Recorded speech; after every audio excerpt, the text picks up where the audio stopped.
Welcome to IBDeditorials.com. Welcome to Camp Obama by Investors Business Daily, October 3rd, 2008. Election 08. Voters coast to coast are receiving emails from the Obama campaign encouraging them to sign up to learn pre-election agitation tactics at, quote, Camp Obama, unquote. Red kerchiefs, anyone? When readers first alerted us to the camps, we thought it might be another hoax that migrated into inboxes, but it's for real. The unsolicited pitch goes like this, quote, Camp Obama attendees will receive real-world organizing experience that will have a direct impact on this election. Graduates of Camp Obama will go on to become deputy field organizers who will lead this campaign to victory in crucial battleground states around the country, unquote. The letter continues, quote, by participating in Camp Obama, you'll get the kind of experience that Barack got as a community organizer on the south side of Chicago, where he learned that real change happens from the bottom up, unquote. While the letter neglects to identify the source of that, quote, experience, unquote, a slide on a camp blog linked to the Obama website offers a clue. Underneath a Welcome to Camp Obama banner, a trainer at Obama headquarters in Chicago is seen speaking next to a whiteboard with the words, quote, Saul Alinsky, unquote, scrawled across it. Alinsky is the late Chicago socialist and street agitator who is considered the father of community organizing. Another slide of a camp trainer identified as Mike Kruglich is equally telling. Kruglich happens to be the Alinsky disciple who first taught Obama hardball organizing tactics on the South Side. He was Obama's boss in the 80s. Kruglich now works for the Chicago-based Gamaliel Foundation, which trains and deploys radicals across the country. Kruglich once declared Obama, quote, the undisputed master of agitation, unquote, according to David Fradasso, author of the bestseller The Case Against Barack Obama. Obama learned well from the master agitator. Alinsky taught future radicals that bad things are often done for the right reasons. Love without power is sentimental mush. Power must be taken, and all change comes about as a result of threat and pressure. Obama calls his Alinskyite experience, quote, the best education I ever had, unquote. Now he's passing it on to his groupies. He recently told supporters in Nevada, a state that will be hotly contested, to sharpen their elbows in the final lap of the race. Confront Republicans, he said, and, quote, get in their faces, unquote.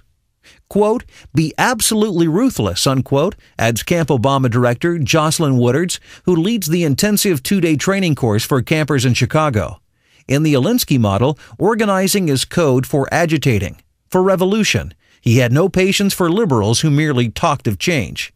Quote, liberals protest, unquote, he wrote in Rules for Radicals, while, quote, radicals rebel, unquote.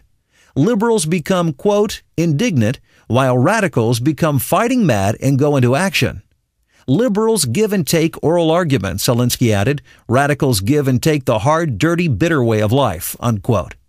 Alinsky's paragon of radicalism was Satan, to whom he dedicated the first edition of Rules. Quote, lest we forget at least an over-the-shoulder acknowledgement to the very first radical known to man who rebelled against the establishment and did it so effectively that he at least won his own kingdom, Lucifer, unquote. Dirty street fighting is at the heart of Obama's organizing. While he stands above the fray, his minions at Acorn are threatening, intimidating, confronting, and even committing voter fraud. This is Alinsky's end justifies means morality in action, whatever it takes to win the revolution. Obama needs more agitators, so he set up these camps to train them.